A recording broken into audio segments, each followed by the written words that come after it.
Yeah, at first I would like to say some words about our meeting. Robi, Friedman and I, Kathrin, Albert, would like to welcome you to our panel discussion on social dreaming in group analysis, which Robi, Friedman and I have initiated to create a special space where we can reflect on how we conduct social dreaming sessions, what ideas are hidden in our individual ways of practicing social dreaming, and how we think social dreaming and group analysis together. The idea for the panel discussion came to Robi and me, and we are talking about large group processes, and we realized that it's worth reflecting on how SD processes and large group processes can be thought and understood. We invited some experienced group analysts with different approaches and from different countries to reflect with us on SD. After a first exchange of invited experts, we also want to encourage an exchange with the guests of the Subplenary. These questions can be asked and own points of view can be brought into the discussion. Maybe there are also interested people here who do not yet know social dreaming in detail and can get a first impression of how to think about it. Certainly there are experienced social dreaming hosts and participants who are invited to join the discussion after the first round. Before Robi tells something about the beginnings of SD in group analytical context, we would like to ask the invited panelists to give a short introduction of themselves, just a few short sentences for those who are new to this round.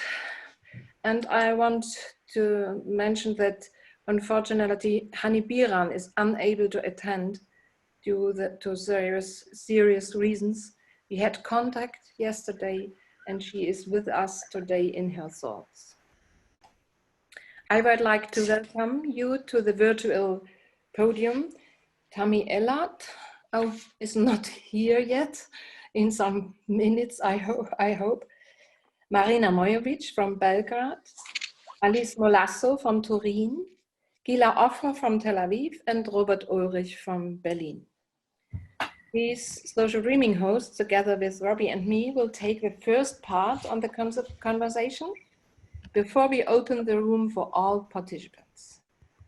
Dear colleagues, could you please say in short sentences who you are? Marina, will you start now? Thank you, Kathrin. Sorry for the plane, it's just coming. I'm a psychotherapist, psychiatrist, psychotherapist, and training group analyst from Belgrade Institute. I founded the training in which we now call Kinonia Art, and which is for organizational consultancy and includes also a training in social dreaming, which we do with Angela Eden. But we invite colleagues, some of you are here, to give their styles. I'm happy to be here. And in Reflective Citizens, we did about over 100 Reflective Citizens workshops with social dreaming, but we apply also. I can talk. No, I stop here. Thank you, Marina. Alicia Mulasso. Well, I'm very grateful to be here. Hello, everybody. I am Alicia Mulasso. I am a group analyst, psychologist. I am a training group analyst working the private social and in private practice. And I have a deep passion for the engagement with the community. And so not only the clinical, but also the community. I had a very fruitful meeting in the ES with Robi, with Marina, and with Reflective Citizens. And so I'm here today to talk a little bit about this experience in the community. Thank you very much. Gila Offer. Hi, everybody. First, thank you, Robi and Kathrin, for inviting me to participate in this panel. I'm a training psychoanalyst, a training group analyst, and I do a lot of social dream metrics in many communities and in many circumstances, like conferences and communities and organizations, etc. Even with Marina in reflective citizenship, I think it was the first social dream that we did there, even doing some prophecy for things that were going to happen, which was amazing. Our first together, then we had also some more together. Right. Thank you, Gila. And now Robert Ulrich from Berlin. Yes, hello everybody, also from my side. I'm not in Berlin actually now because I'm still on holiday in Portugal.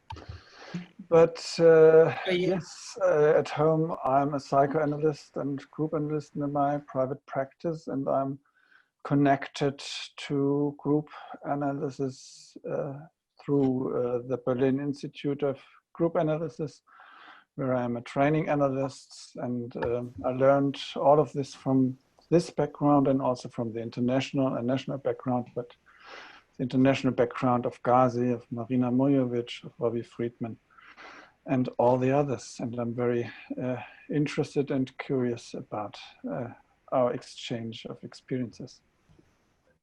Thank you, Robert. Tammy isn't here yet. I see. No.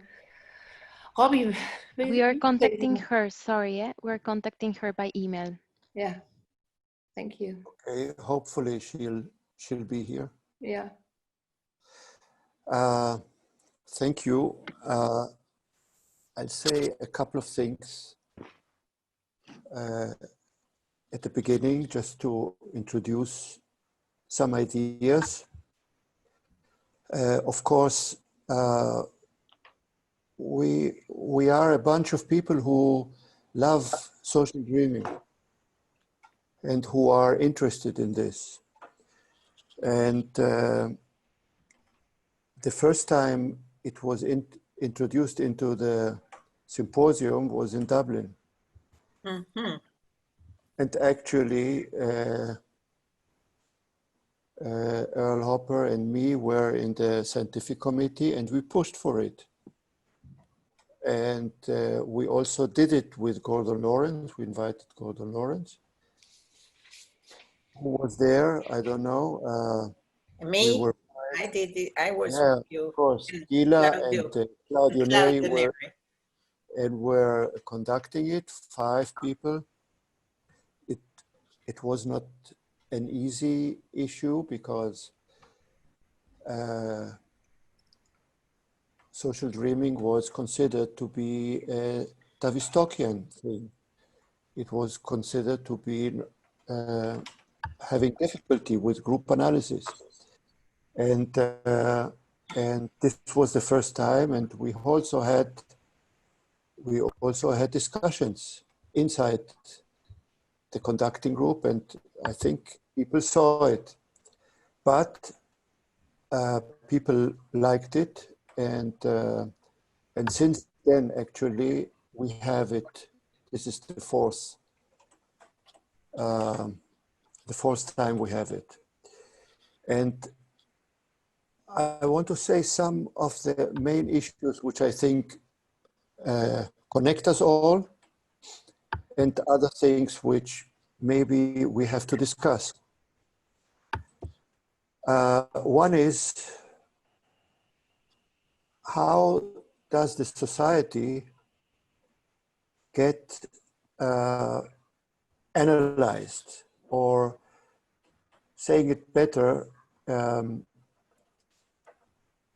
society has a lot of information.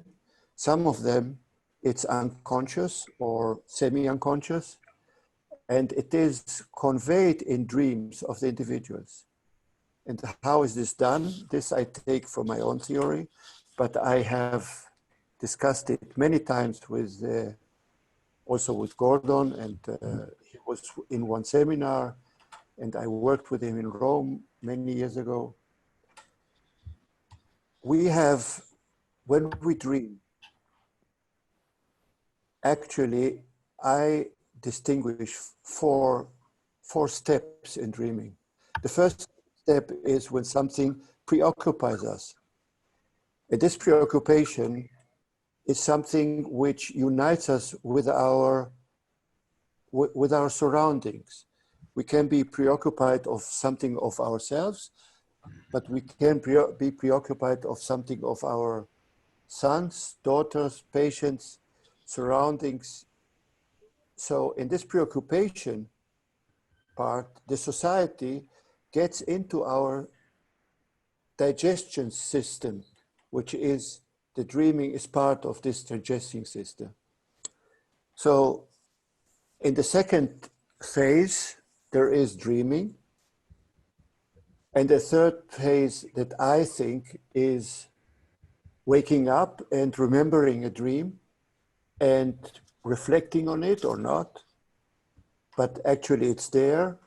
And there is a fourth step in this digestion process, which I call dream telling, where you feel that you have some partners or you have a setting where you can bring this to the other people, and through the others, you can elaborate a little further the things which preoccupied you in the first session. So this is how it comes into the individual and how it is returned into the society. This is the way I see it, at least. Then the society in which we are talking about is a group. It is a matrix, but the name matrix is not the group analytic matrix, but it is a culture which we can say that because we are sitting together, because this is reflected by, I think all of us use associations, and associations means there is a connection, an unconscious connection with the material. So in this way, we start to work, and everybody here works a little different. Everybody here turns to the group in a little different way. Gordon Lawrence brought something which is very difficult for some of us to accept. What's important is the dream, and it's not a dreamer. Actually, he was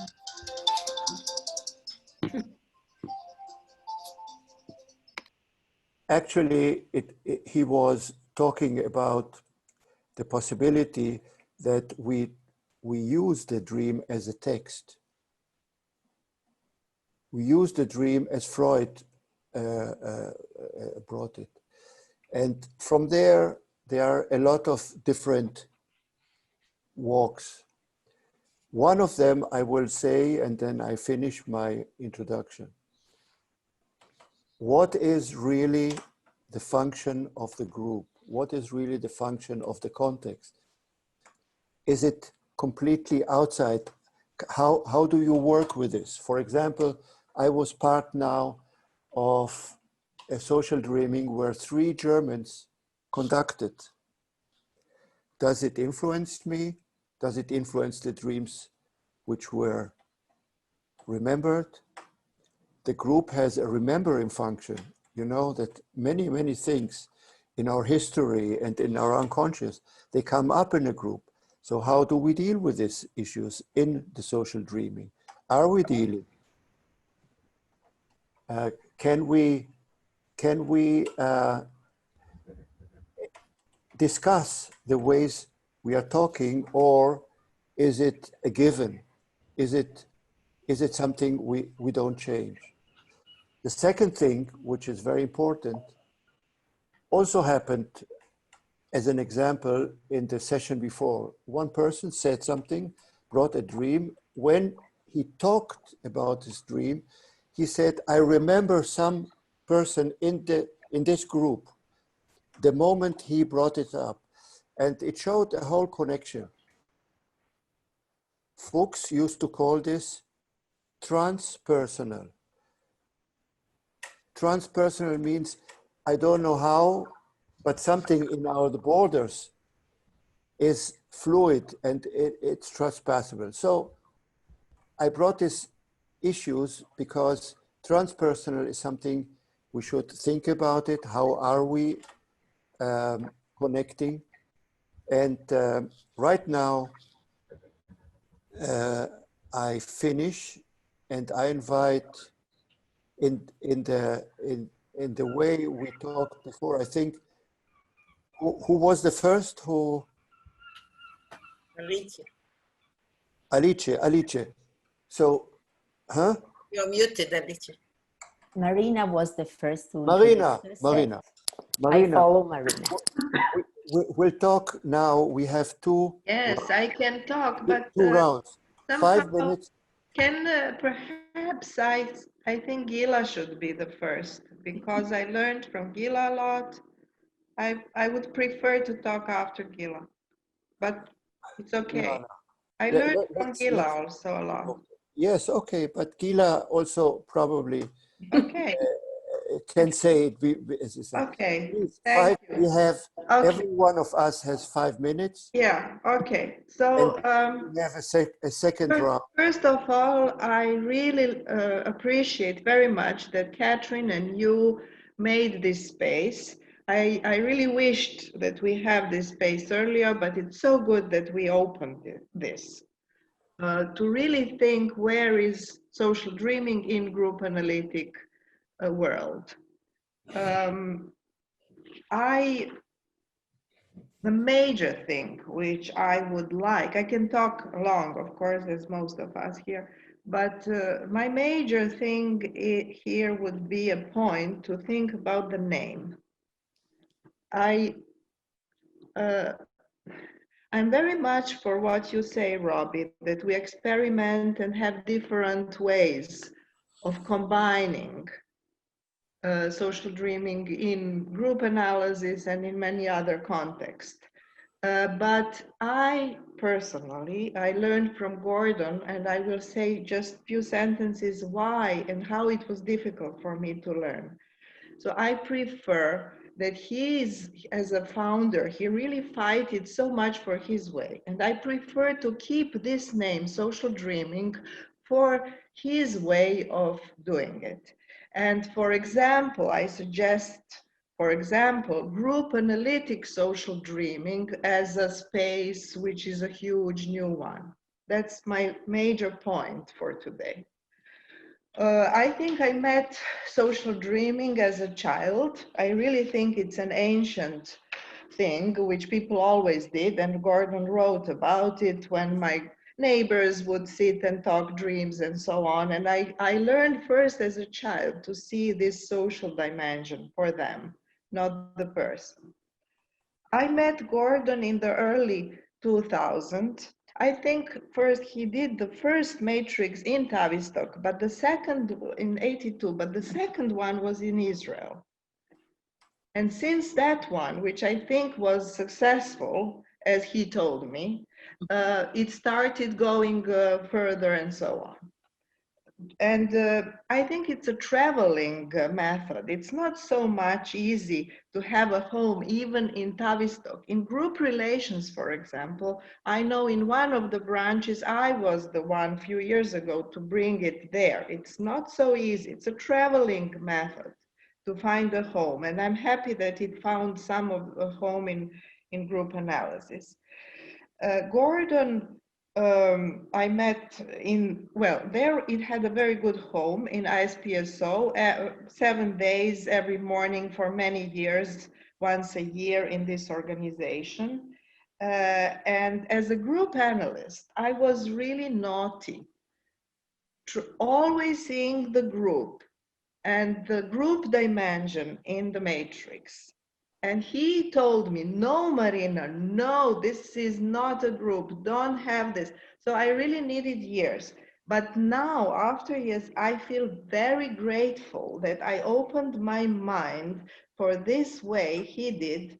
And I think it's a really genius method. Although I think many other combinations, you were in Belgrade, Robi, in 2012, and you gave a fantastic workshop on group social dream telling. And then our students who already knew about social dreaming, they would discuss how was your way, for what they find it important, for what Gordon's way, and so on. I think there are many ways.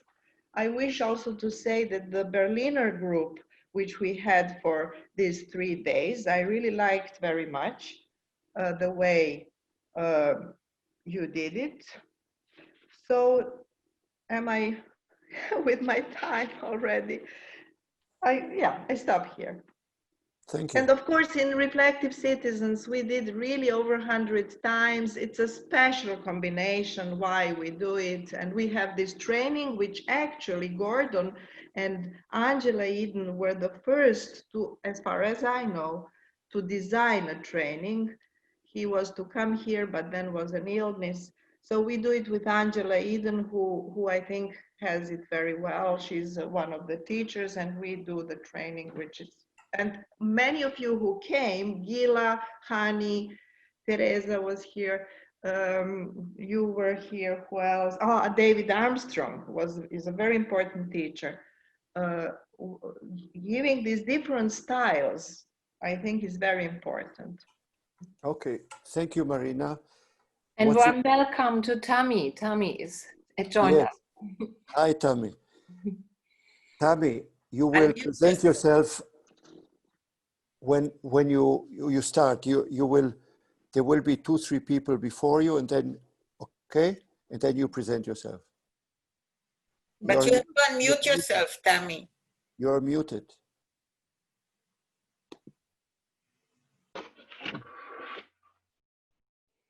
No. You have to do it for it. No, I can do it. You want me to speak now? No. That's right. Yes. So I said sorry for being late and go on. I'll come in my turn. I just want to say thank you, Marina, because what we can do now, because we have only one session, is actually interest people in being interested in the book which maybe will come and awake the curiosity of people. Gila, okay. So for me, social dream is something that touches with the large group, and on the one hand, on the other hand, of dream theory, and let's say one thing which is very important, and the social unconscious, of course. It's very important to distinguish between the 3 methods, and I will try to concentrate on what is the social dream matrix for me. First of all, it's important to say that as all of us, I think, who are dealing with this, dream is both personal and social. And we can look at dream from a reversible perspective. You can look at it from a personal perspective, and you can look at it from social perspective. And when we deal with social dream matrix, we are looking at the social perspective, what is connecting all the people that are part of the matrix through their dreams and associations to the dreams. The way I work with it is I have in my mind a relational approach, which is mutual but not symmetrical, which means I usually listen to the dreams that are brought, but I'm not so much sharing, because I have many dreams and associations, not so much sharing, but listening to what is going in the group. I bring my own dreams or my associations only when I feel that it's stuck somehow, because sometimes it's difficult for the people to get into it. And I'm not going to go now into the theory of social dream matrix. I'm just trying to give some details about the work I'm doing. For me, it's important to create a psychic dimension of freedom when we talk about the dreams, because I do see the dreams as the center and not the dreamers. And I avoid, and I try to teach the people who are with me in the matrix, I try to teach them not to give interpretations, individual interpretations, but relate to the social aspect of it. So the first thing is the dreams in the center, then the associations of the dream, then come the people and emotions also, of course, which are very important. And it might seem in the beginning intellectual, but slowly it becomes very emotional. And I could see in my work during the years how actual traumas are elaborated in social dreams matrix, although we are not working individually with persons there.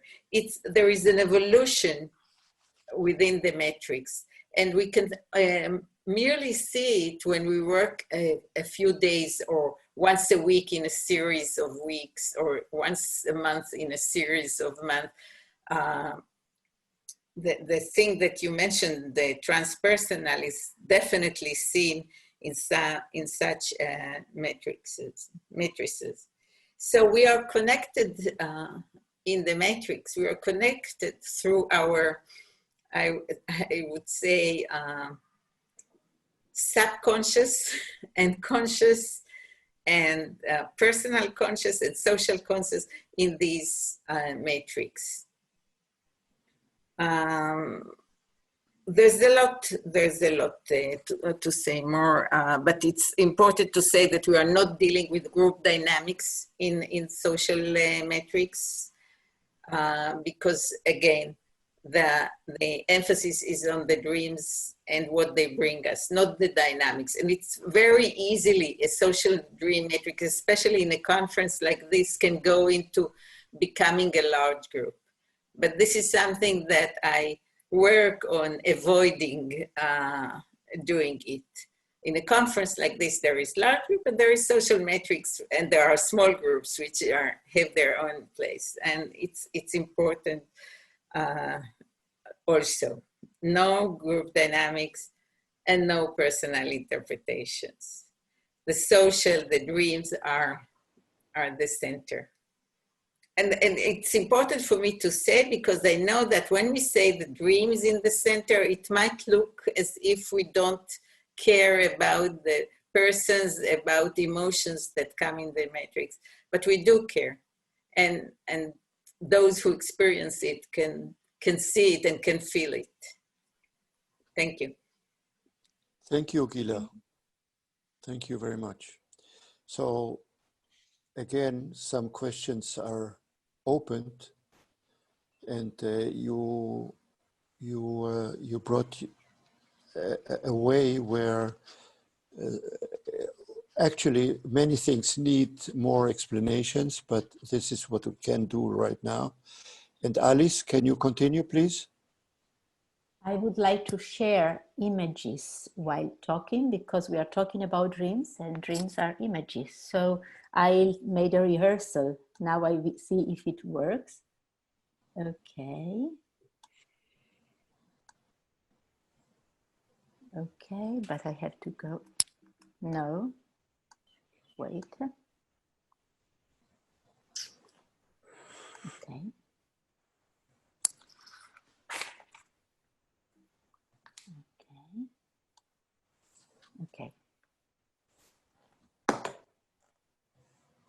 can share now. Sorry, but it wasn't ready.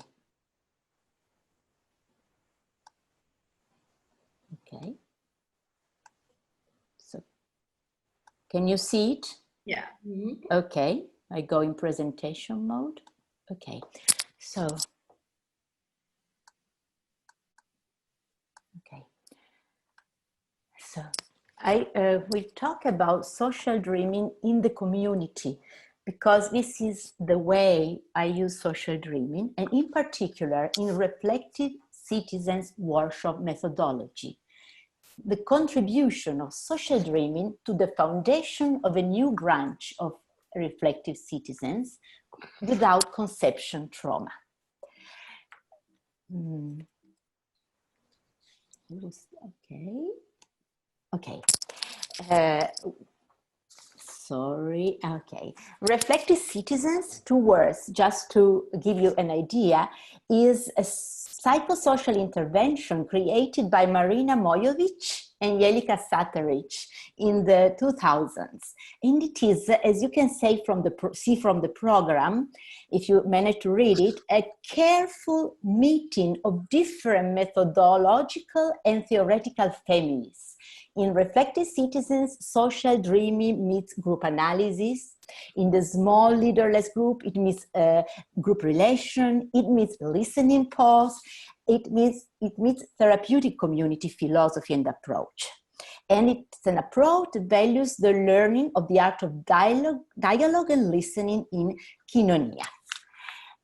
During 3 years, I have been playfully developing a learning with Marina and with her Serbian community as these women that you say in this fresco playing together. We have been playing, learning, experiencing, and I was bestowed the training to found a branch in Italy, which happened in March 2019. Here we are. Marina came with Sanja Ezaven to bring the Serbian matrix, and with my friend Lorenzo and all these 70 citizens, we started this new experience for us. Here there is the social dreaming matrix arrangements waiting for 70 citizens, 70 dreamers to take place. And the social dreaming is the overture of the Reflective Citizens Workshop.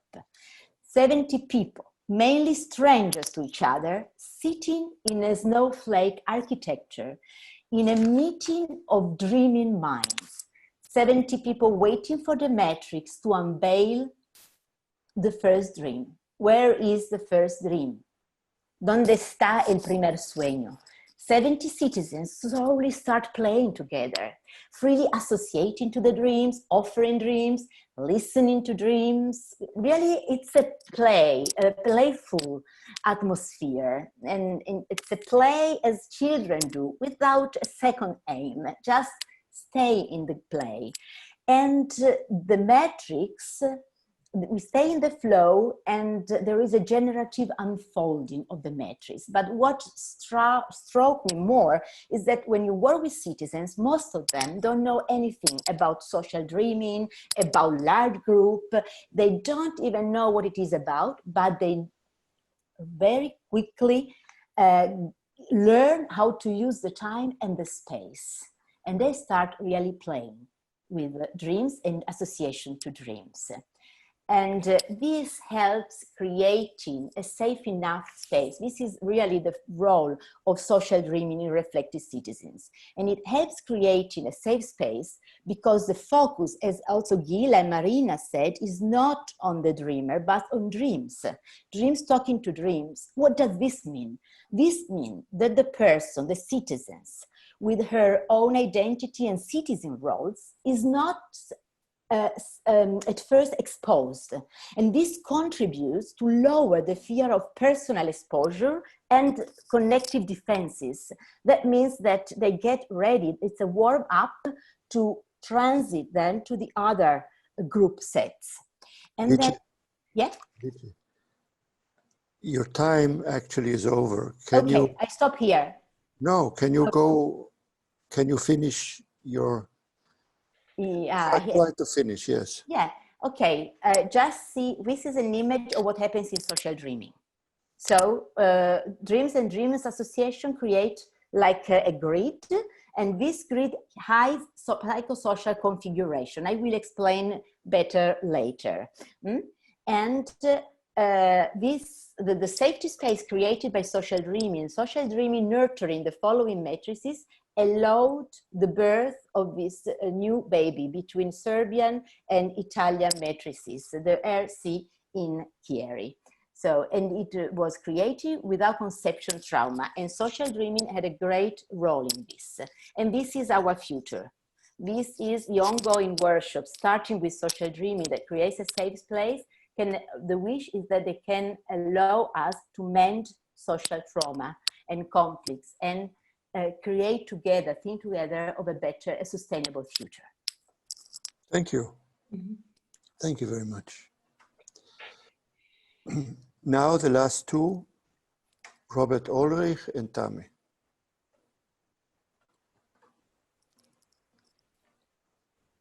Well, I liked very much what I heard before, especially from Alice. But I like maybe I try to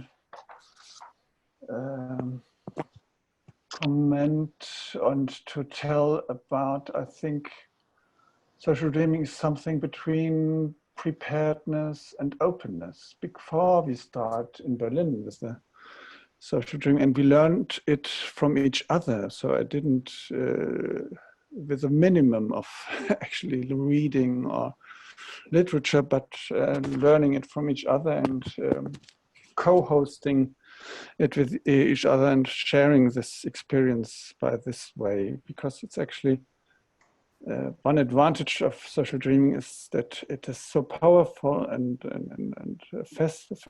fascinating, but it is also so easy. It's sort of easy to manage and to do. And before we start, we use it in the Berliner Selbsterfahrungstage, where all the training candidates and all the training group analysts come together. And it's usually about 70 to 80 people.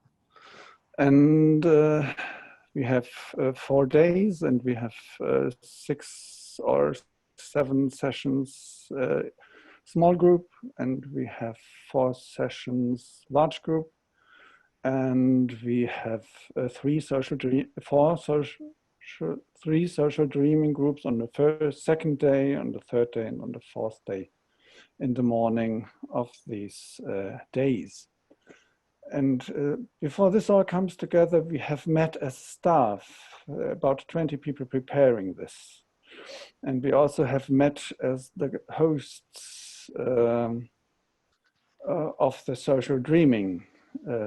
So this is sort of a group as well, because we have 2 groups. So these 70 people are they are divided in two groups with 30 or 40 each. So that's the preparation, and then there come the usual introduction, and of course the room has been prepared, also in a sort of not really the snowflakes, but on the picture of Alice, I rather saw a snake, the snail. Mm-hmm. So we're putting it up in the snail from inward to outward, so people watching rather their back, and they're more focused on listening, rather as we told it. And in the last days, when we did the social matrix here online, which was a very interesting and powerful experience, and I was very pleased how this worked. It was a very easy group because they didn't come up with much group dynamics, because they all knew how to do it, and it was not hard for the hosts to stay with the dreams and the connection that emerged from these dreams. Now let me see of whether I have forgotten something important. Maybe Kathrin can help me. Have I important? I could say something about the dreams and the associations, but we have both in our matrix. And the main thing is, I think, is being there and containing as the host. And I like really this important word, hosting, not conducting. So welcoming the people and creating a creative and warm atmosphere. I think that's most of it, actually. And then the transformation process, trying to change the dreams and the associations and keeping up the process, and maybe changing the thoughts and also reflecting, coming back to real in the room rather than the group dynamics. Thank you very much. Tammy, can you present yourself, please? Yes. Very yes, shortly. Sure. Please. Very short. I'm sorry I'm late and something was not working with my connection and I got help. I'm Tammy Elad. I'm from the Israeli Institute of Group Analysis. And I really got to know dreaming and working with dreams by meeting Gordon Lawrence in Israel very many years ago. And then learning and working with Hani Biran that couldn't be here today, unfortunately.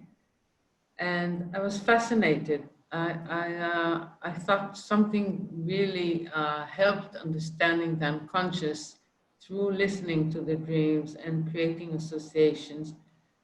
But through the years, I felt something was missing for me.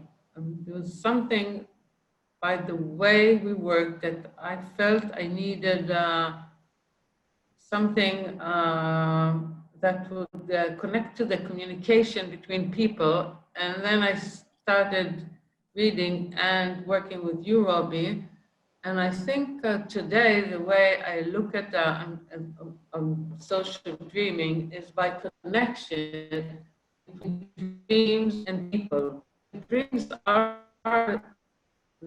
I listen to, and associations are welcomed, but I feel the dreamer is there, and choosing the dream and the time the dream comes in is something that tells a story that I want to listen to and relate, because the dreams bring up traumas and very hard feelings that I think by really seeing the dreamer, I can create a better dynamic working with the dreams, like knitting the dreams together with the dreamers.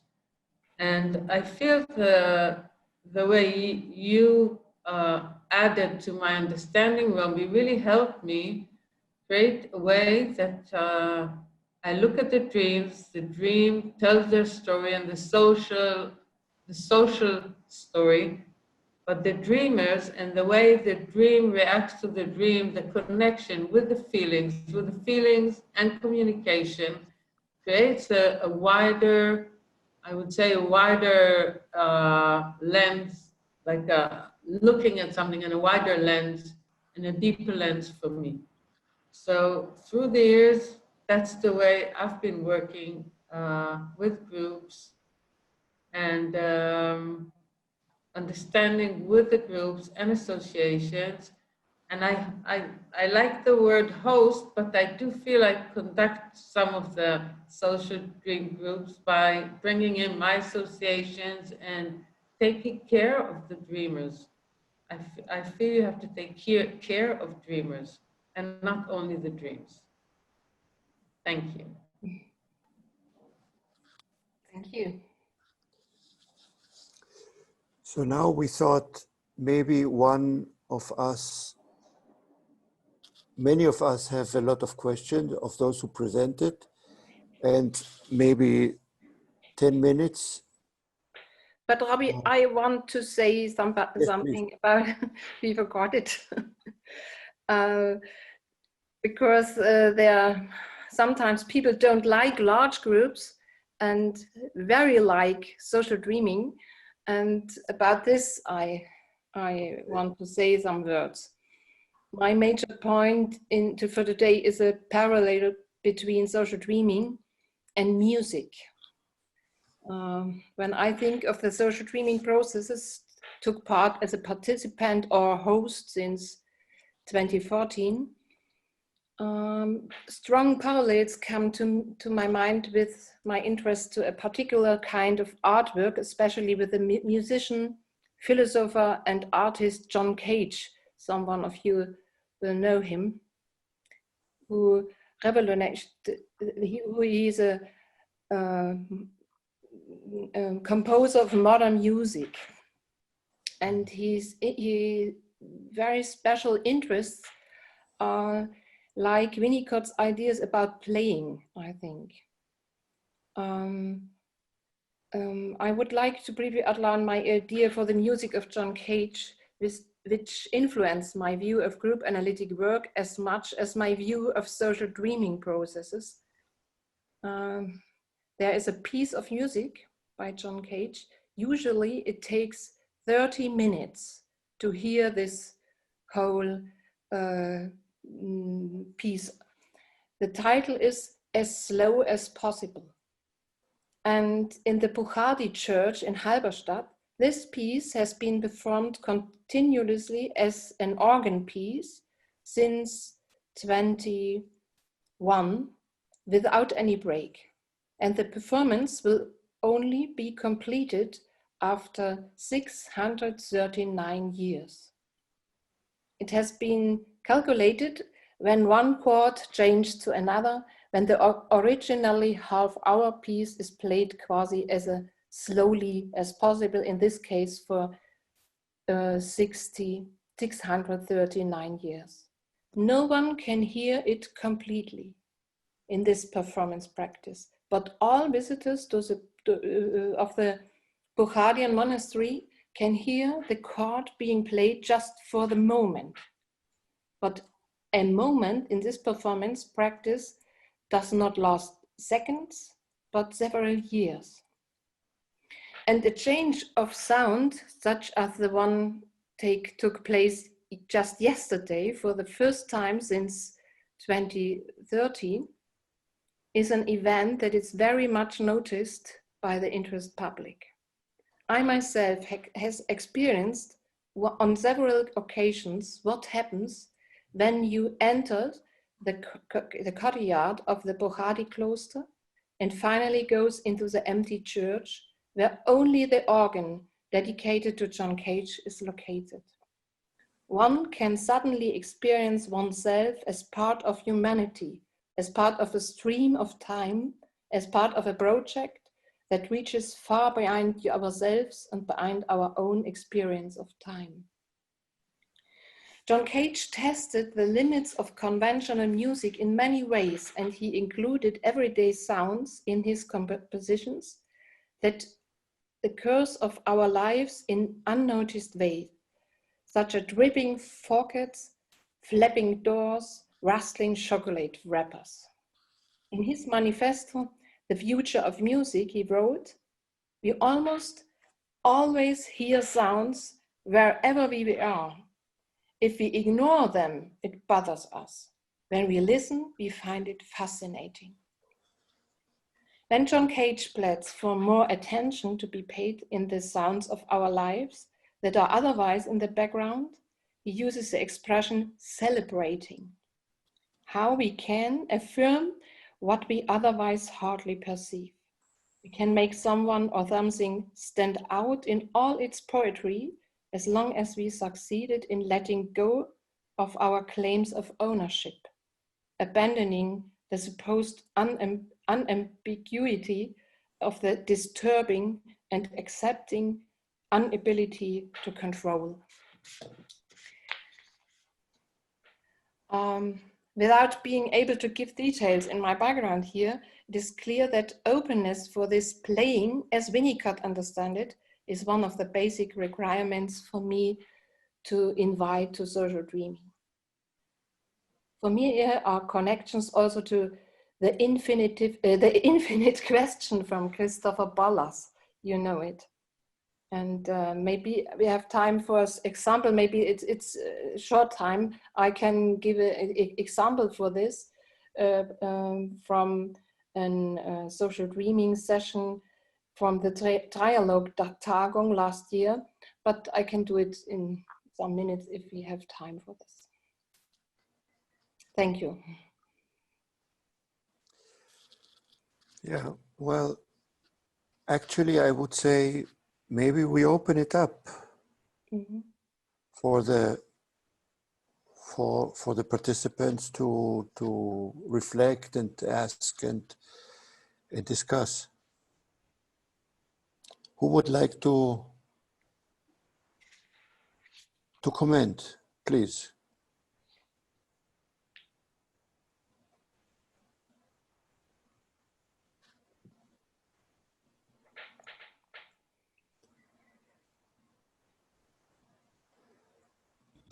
Maybe I can start just saying, first of all, thanks a lot. I really like social dreaming and I like working with it. But I think for me, that I'm very careful how I use the social dreaming and where and for what purpose. And I think maybe you are giving us all kinds of purposes how to use social dreaming. Because I work also in group relation and we use it in conference when there is an organization this is the organization we work on. The social dreaming purpose is to look at the organization that was made. I think when you're doing it in civilian, or like you brought, Alice, it's for another purpose. But I was really interested in what you were telling, Tammy, because I don't really know. It's interesting to think about how you help the dreamer also. Because for me, social dreaming is really about the dream and about the social unconscious for the purpose of the organization, for the purpose of the society. But you say something that it's interesting. And if you can say more, you or Robi, I think it's interesting for me.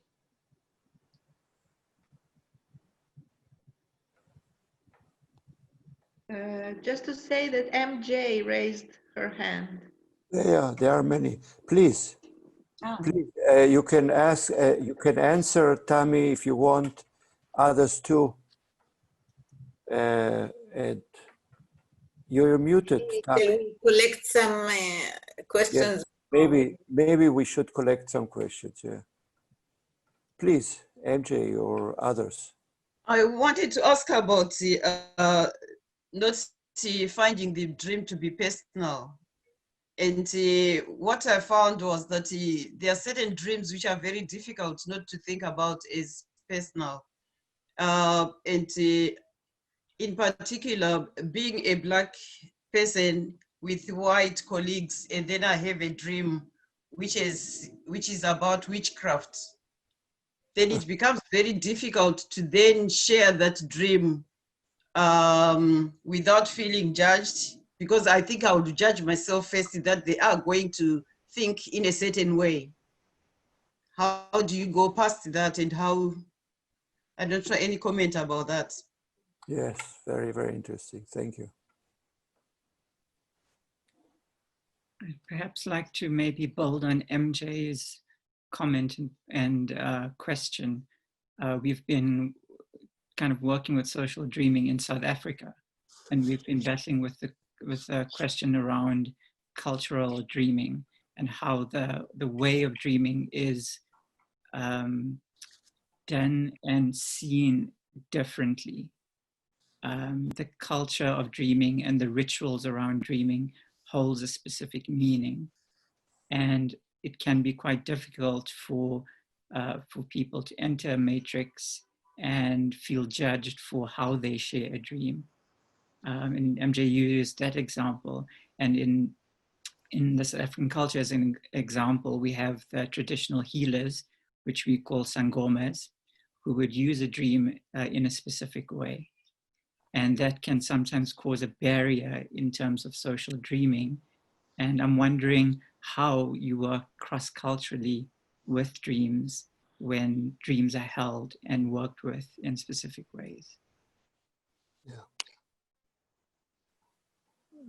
Stefan, I saw you wanted to ask something, or did I hear? Just wanted to share an association linked to a picture, the last picture that Alicia presented us, this ball.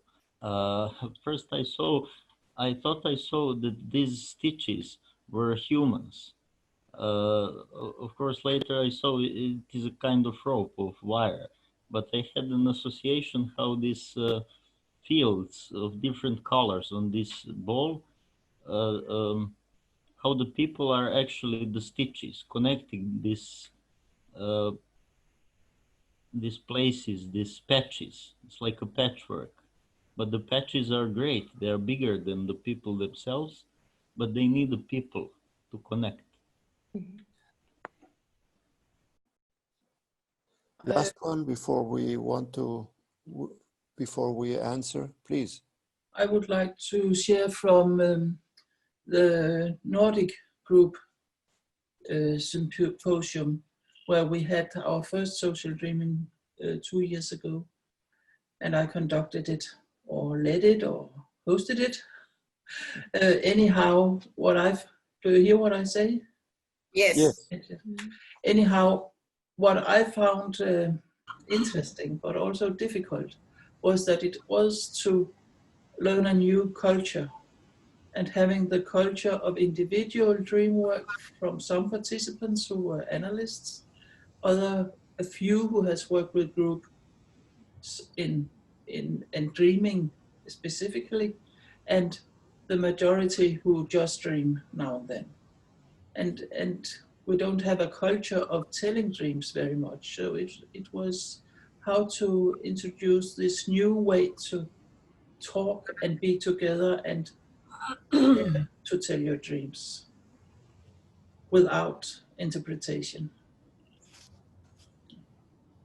So I was very happy to hear these different views, because I've experienced it with you, but it also, all of it presented itself in that group, I think.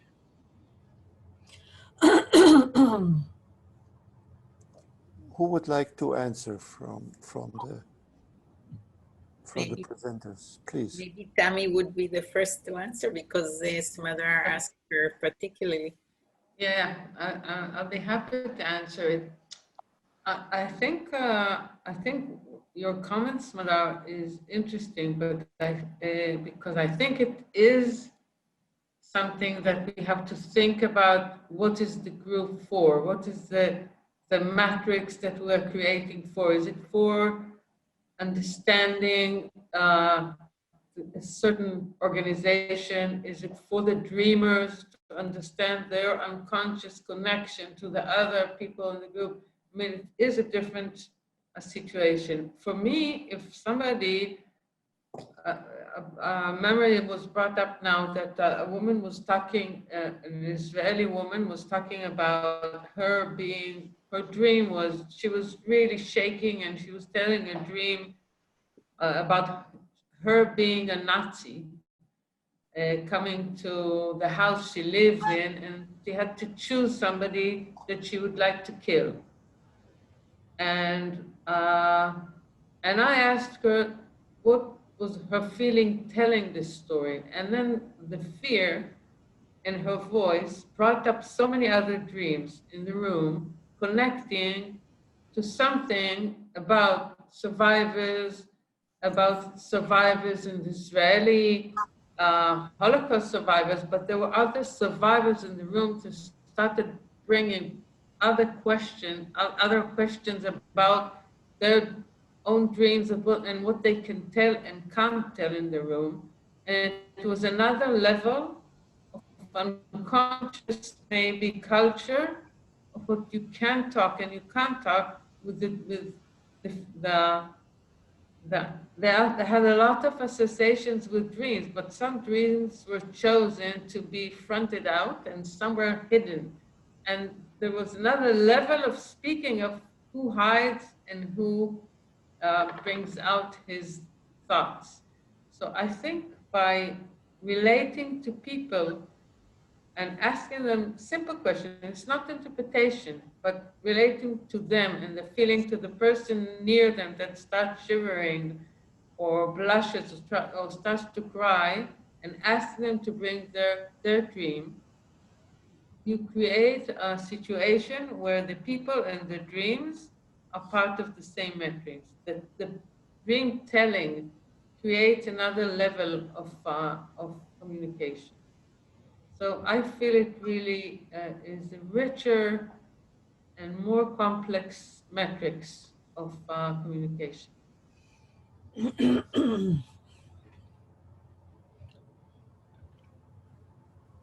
I think it's very important that we not have to be anxious to be analyzed. We all have such anxious to be analyzed by someone.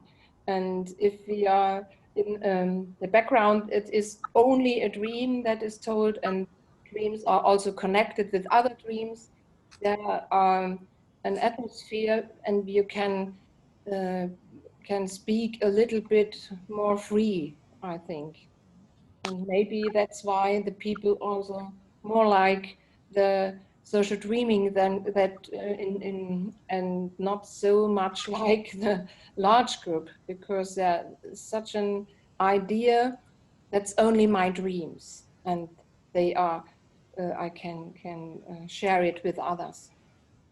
I agree with you, Kathrin, and this is what I aim in doing. And first of all, I want to warn here not to say this is better or richer than other, because when you do this, you omit that. And so this is to you, Tammy, because I think that sometimes when you refer to a person, yes, something is brought up, but other things are not brought up. It's always, you have this and you have that. The way I work is more like what you said, Kathrin. And my experience is that the social dream is so emotional after all. It starts, and I can see also that people like to share the dreams, actually like to share the dreams. For many years, we are under the culture of looking at dreams from a Freudian, let's say, perspective, individual, as if it brings up something so dangerous within us. So people hide it. But once we are in a matrix where we enable a freedom and space for sharing, I think a lot comes, and very emotional things are coming. And especially if we work in a setting where I use, for example, there are weeks that I'm working day after day after day with dreams, social dream every morning, and you can see how rich it is and emotional, and help people with their own traumas without putting the emphasis or the stress on one person. Did you finish, Gila? Yeah. I have very similar experience as Gila and what Kathrin said, and what Smadar also said.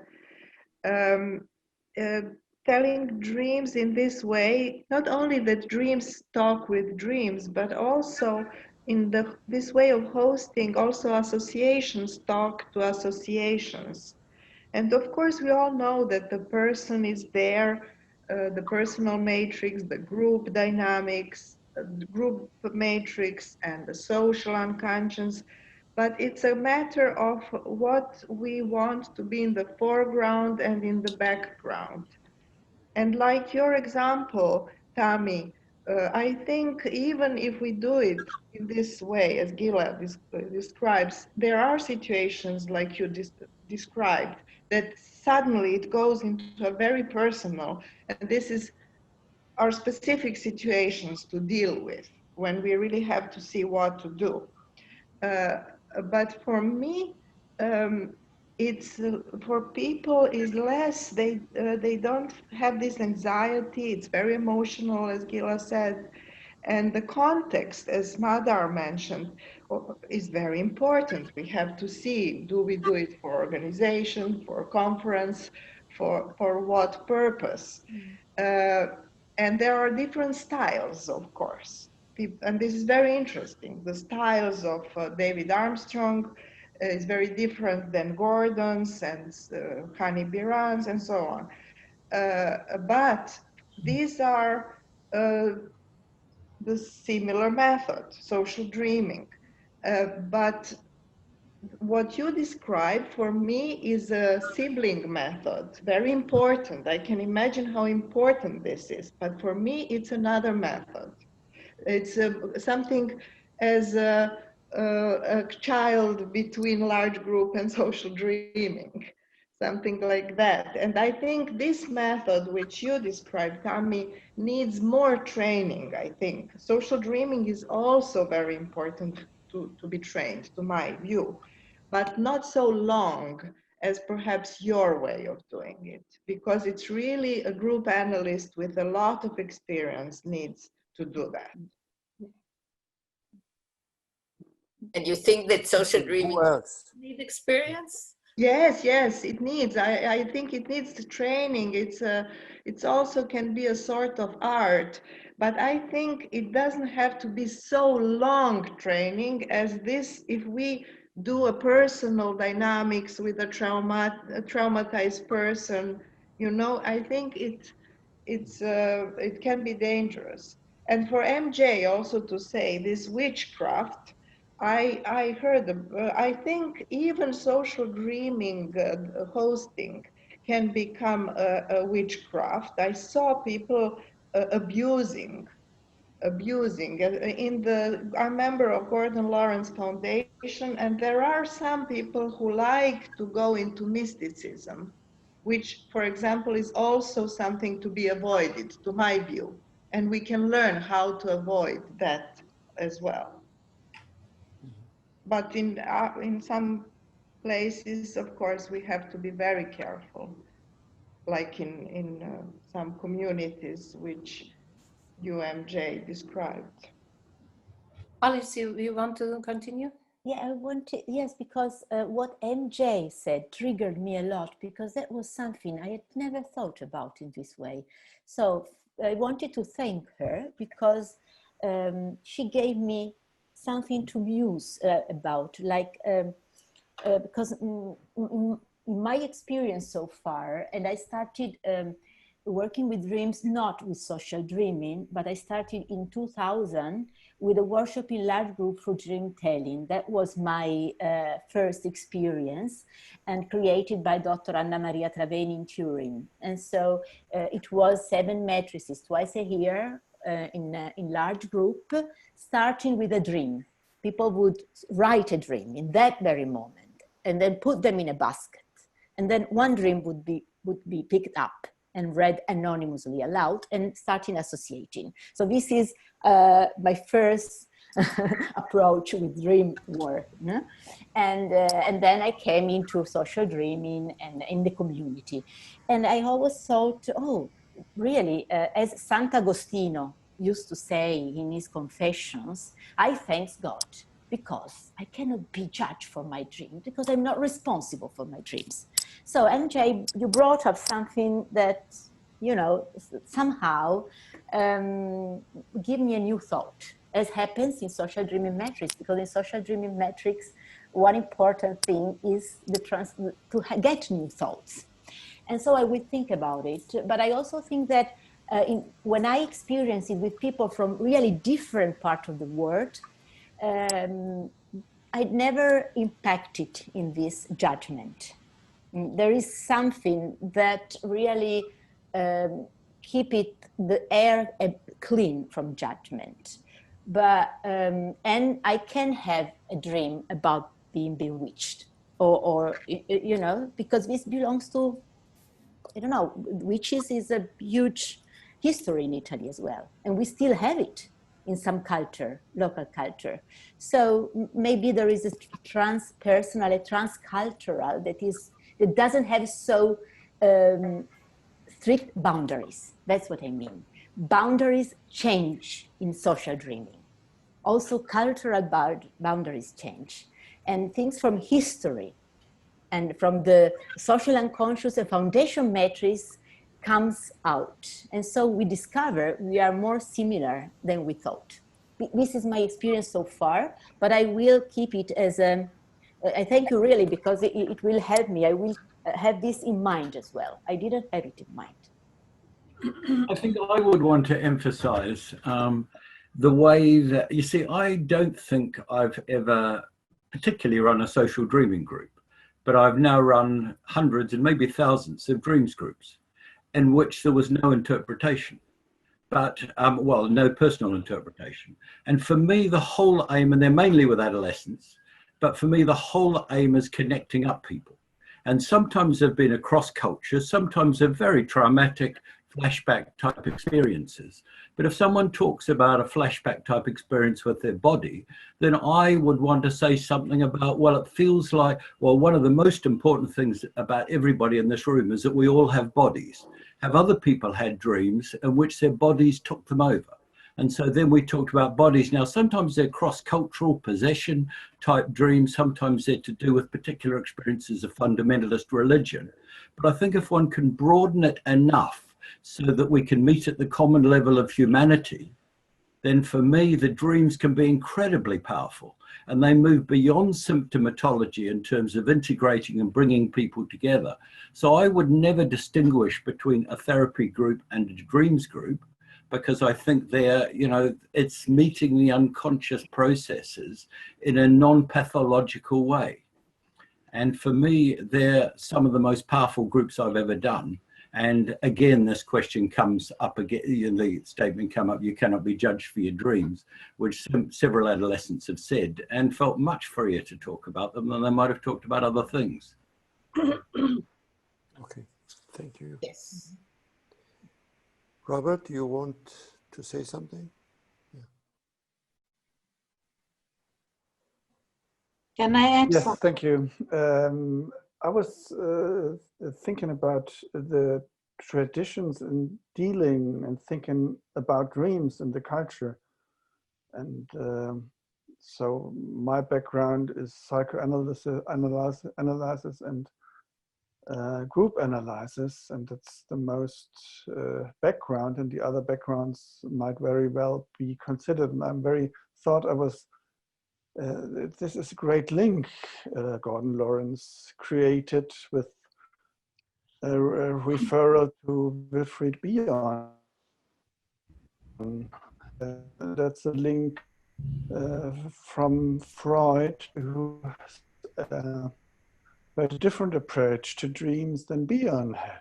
And Bion had his own approach to groups, as we all know. So there's not so much anxiety about the translation of the dream, and that there is the bad things and the dangerous things in the dream, but the dreams thinking rather more than a daydream, and the continuous process in our brain going on all the time that Bion brought to us. And that's much important for me that this link was made. So it's not psychoanalysis in this traditional sense, and it's a bridge to group analysis where it's also different from. Anka, you want to say you something? I would like to add to the very, very rich presentation that aroused really a lot of associations and questions. I would like to add one topic We spoke about dreaming, dreamers, emotions, associations, boundaries. I'm thinking about the hosts. This is a very special term for social dreaming, different from convening or conductors, not to say leaders, yeah, but let's stick more group analytically to conductors and conveners. Host has a very special music, by the way, Kathrin, in my ears, very special music and meaning. It became to me even more pertinent now because we are speaking about the hosts of the matrix of this symposium, which was meant to be in Barcelona and is being hosted differently. So it made, for me, an even greater emphasis, and I would like to ask you, how do you perceive this issue of host? Because it has to do with the purpose of the group, with the way of working. I would just add that the word judgmental has been mentioned a couple of times, which surprised me, not only because of adolescence, but generally. So this is the way it connected for me and arrived at this question that preoccupies me about hosts.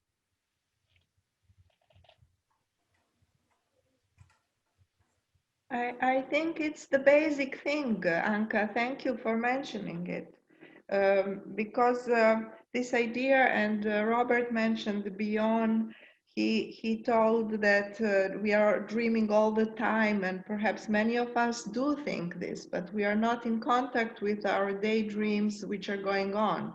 So it's a container. Social dreaming matrix is we create a container in which dreams like to come out, to be told, and we give them the space. It's a very different. And we use for the next session, I think it's important to mention social dream dialogue, which comes either after each session or after a few sessions. We had it today. And not enough is written, I think, about how people do social dream dialoguing. And to my view, it can be very different, a short one, a long one. We really experimented. But the way we deal with a large group of people telling dreams, I think it's, to my view, hosting is a good way, and it can be it can be trained. Okay, can I just say that Yaha asked the question after me, but I don't think that it was a different question, and I don't think that it was answered. Yeah, maybe, yes. But Kathrin, we have only a couple of minutes, and I want 5 minutes to sum up a little. Do you want to add something? But can we hear the question that MJ referred to? Whose question? I also didn't understand. Can you repeat this question? Yeah, it was sort of building on MJ's question, where dreams within a specific context are used in a specific way. Dreams specifically figures that do dreams or host, and it's good that you use the word hosts. For example, traditional healers would use a process of healing in a specific way, and dreaming, which can cause a barrier. So like MJ's example, when a person of another color, a different culture enters a social dreaming matrix, there is a block because the traditional way of thinking about dreams comes with a difference, a danger. Yeah, I'll try to answer this a little later, in a second, okay? Could I? Kathrin? No, I'm sorry. Okay. Yeah. We only have some moments, some minutes. And, John Cage and social dreaming, I'd love to hear more. So next time. But not now, not now. Not Kathrin, pity. can I talk, or do you want to say something? No, you can talk. I just wanted to say that there are a lot of things which came up, and I still want to say them because we need them in order to direct our attention to them. First of all, there is this relation between large group and social dreaming. And I think what came up also between the lines is very complicated, because maybe it's easier to come into the large group when you have a task, you know, you have a group, you have a dream, and it's different, but it has a similar dynamic. So the question of meeting, which Michael brought up, is also an interesting thing. What do we really want? Do we really think the social aspects are completely distinct of the personal?